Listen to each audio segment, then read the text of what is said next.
Okay, I gotcha.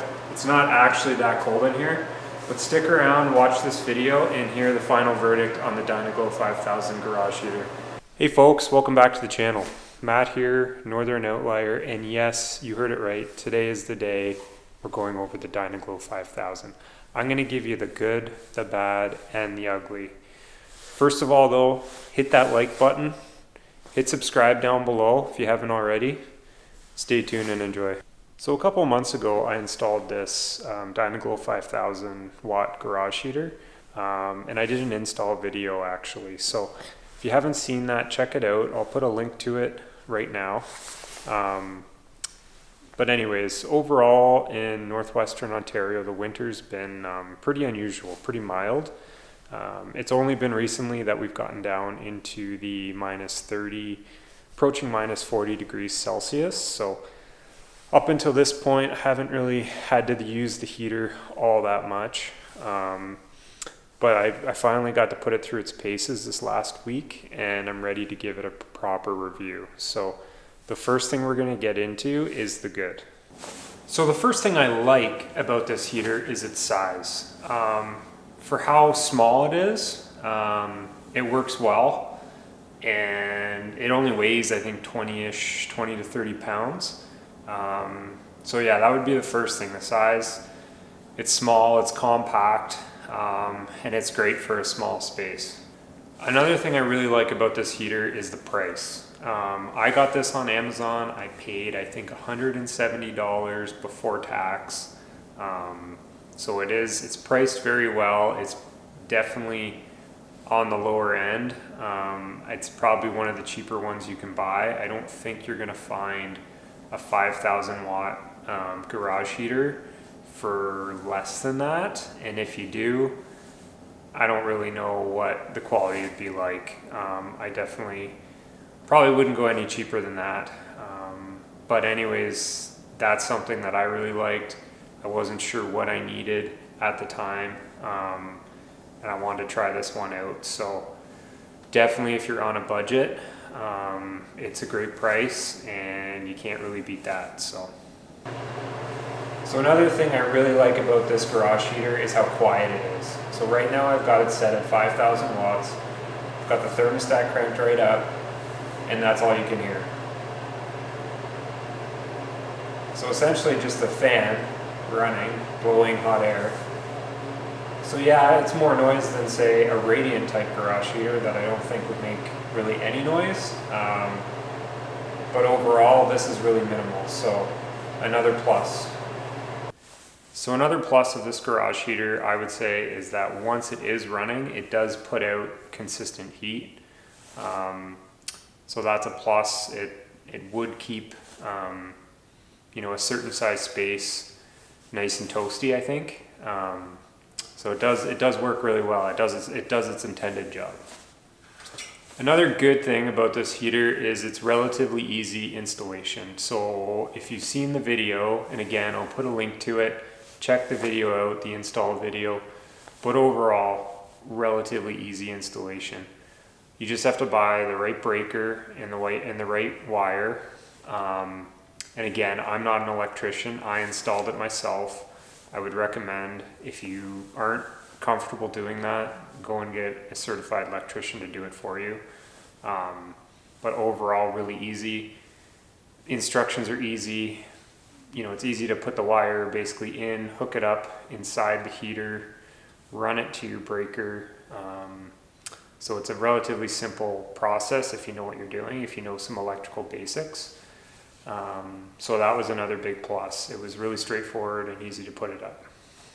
The last good thing about this heater that I will mention is the mounting bracket. And I think this is probably the case with a lot of these heaters, but the ability to have it swivel. So I installed it with one of the lag screws, but it has the ability now, I can loosen it and I can basically turn it side to side. So that's another nice thing. So if you want it to direct the heat a certain way, which I've done so far. So that's a really nice thing. But again, I think that's pretty consistent with most heaters, but definitely another good thing. Okay, and now it's time for the bad things about this heater. So the first bad thing about this heater, and it's more circumstantial, but it's a little undersized. It doesn't put out enough heat, at least to meet my needs. And I knew this going into this, setting it up. It's designed to heat up to 500 square feet. That's what it's rated for. My current garage is, I want to say 850 square feet. And I knew this. I knew it probably wasn't going to heat the whole garage. I first got this initially for my shop build. Again, if you haven't seen that video, I'll put a link to it. That was less than 300 square feet. That was 288, I think, 12 by 24. So it would have been more than enough for that space. This space though, it's just a little bit too much. So it's not putting out enough heat. It's not keeping it warm. So during this really cold weather where it's been like into the minus 30 degrees Celsius, I've had to basically start it long before I'm actually doing any work and basically let it run and just let it run and run and run. Once this garage, it's really well insulated. Once it gets warm, it holds the heat fairly well. But still, really cold days, you need to run this heater pretty much nonstop to keep up. Yeah, so that's definitely being a little undersized. That was one negative for me, but that won't be the case for everybody. So another bad thing about this heater, at least that I find, is the fan. The fan seems pretty weak overall, and it doesn't really blow it very far. It doesn't blow the warm air very far from the heater. So I guess in saying that though, if it was a stronger fan, it'd probably make more noise. It wouldn't be as quiet. So there's some give or take there, but overall I found the fan to be fairly weak. You have to be fairly close to the unit to actually feel a lot of the heat. But again, I think that relates back to the size of this garage. This is almost going on double what it's rated for. So I think if you had the right size space, 500 square feet or less, I think it would be pretty ideal, pretty perfect. So, but again, yeah, the fan is a little weak overall. So another bad thing about this heater, I would say, and maybe not necessarily bad, maybe it's just my lack of understanding, but how the thermostat works with this. I did not have it on an external thermostat, but my understanding was it has a built-in thermostat, so it should heat the room to a certain point, and then basically cycle off, and then cycle back on to bring it back up to temp. That's not something that it was doing. It was just running constantly. Now again, I don't know if in the instructions and everything it meant that it has to be wired to an external thermostat for that to work, or if it has a built-in sensor. I thought it had like a built-in sensor, temperature sensor maybe. But again, for the price, maybe it doesn't. I couldn't really, the information on it seemed a little confusing for that. But yeah, again, for my space, it's just too big, so it was just running constantly, especially during cold weather. It just kept going and going and going. So I think in the future though, if the one thing I would, and for myself and for anyone getting this heater, is I would recommend putting it on an external thermostat, and that way you can set it, on a timer. Yeah, it would work a lot better overall, I think. So, and one last thing, I'm just building on the thermostat discussion there and the timer, is lack of remote. Again, I'm gonna say it as a negative, but for $170, I honestly don't expect there to be a remote. But that would be something I think going forward I would like on a heater, because I have 10-foot ceilings. So the problem with this heater is when you install it, the recommendation is to have it, I think, 8 feet off the floor, if I'm not mistaken. So when you have it 8 feet off the floor, you're going to need a step ladder or something to get up there to turn it on. Whereas if you had a remote, you could just start it and stop it, right? So that is definitely another negative, I would say. So yeah, in my case, I've been just leaving the ladder set up, and when I want to turn it on, I got to climb the ladder and turn the thermostat on and then turn it off when I'm done. But yeah, that would be probably the last bad thing I would say about this heater. There is a unknown with this heater. I can't really say whether it's good or bad, but power consumption. So the one thing when I got this heater, a lot of people were like, you're getting an electric garage heater. Oh no, your hydro bill is going to be through the roof. Last month I ran this heater a lot, I think, even during milder temps, but especially when it's been cold the last week. And I just recently saw the bill and I didn't really notice a huge difference in the hydro. Yeah, it was more, but it wasn't absurd. So that is a little bit of an unknown. I can't really comment on that because I didn't think it was all that bad. But I was also running the heater mostly on off-peak hours. So wherever here in northwestern Ontario or in Ontario in general, you get a cheaper rate, hydro rate. I think it's like 7 at night till 7 in the morning, weekdays, and then weekends it's also off-peak, it's considered. So I've been running it weekends and mostly evenings. So maybe that's why. But I just thought I'd mention that as well. Okay, folks, so there you have it. I gave you the good, I gave you the bad. Now I'm going to give you the overall verdict. My overall verdict of this heater is that it is actually a great heater, but you got to have the right size space. So 500 feet squared or less would be ideal. In my case, it is undersized, so it is not ideal for this size of garage. I need something that's going to heat closer to 1,000 square feet. But overall, I think it's for an electric heater and for $170 Canadian, you can't really beat it. Having said that, there are certain things that I think would be nice to have. So a remote, as I said before, would be great. And then I would also probably, if I was going to buy this, if I was someone out there looking to buy this heater and install it, I would get an external thermostat. That's one thing I would do for sure.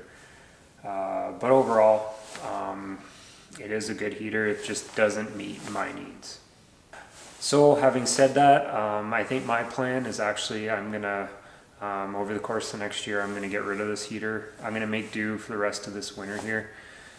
And then ideally get rid of the heater and upgrade probably to a 7,500 or 10,000 watt electric heater. Now that kind of brings with it its own issues. So the sub panel that I have here in my garage is wired on a 40 amp breaker at the main panel in the house. So that's why I went with this size heater, just to try it out, because it draws just over 20 amps. If I go up to 7,500 watts, I believe it draws around 30 amps. So I could probably get away with that and still have enough power left over to run saws and all sorts of other stuff without tripping the breaker, I believe.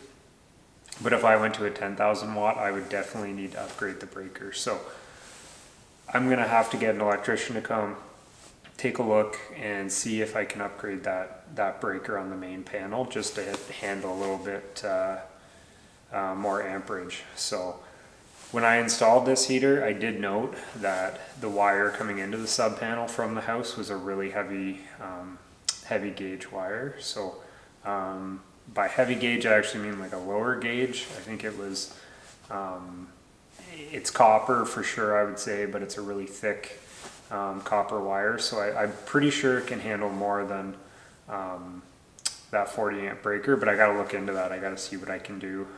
Try to up the power out here to the sub panel, and then I'm going to upgrade the heater. So that's my plan. If I do get so either a 7,500 or 10,000 watt heater, I'm definitely going to put it on an external thermostat. I also think I'm going to buy one with a remote. I don't want to have to keep going up a ladder to turn it on and off. So ideally a remote, external thermostat, And then what my plan is going to be is probably to try to keep it warmer in here next winter. So what I'll do is probably have the heater kick on in the evenings and overnight to try to keep some heat in here. And then throughout the day I might set it on a timer if I can, or if I can operate it from my phone on the thermostat, the external thermostat, and just have it, you know, turn on every once in a while, kind of pump out some heat, just to keep it just above freezing in here. And then that way I can properly store stuff out here. Like this winter I don't have any of my batteries for my tools out here or anything. I just basically have been turning on the heat kind of when I'm using it. So it will be nice to have something a little bit that pumps out a little bit more heat, and then also just to keep it kind of warm, I think, day in and day out. So, but we'll see how that affects the hydro bill overall too. That might be the one scary thing with that. So, but we'll see. So that's the plan going forward. And again, if you're looking for a 5,000 watt heater for 500 square feet or less, this is a good deal. So, okay folks, so there you have it. I gave you the complete rundown and review on the Dyna 5000 garage heater. So I hope that answered any questions you have. If you still have questions, put them in the comments down below, and I'll answer them as fast as I can. Again, if you haven't seen the video on the install on this, check it out. Link is coming here shortly. And make sure you like this video. Hit subscribe down below if you haven't already. Stay tuned and we'll see you next time. Thank you.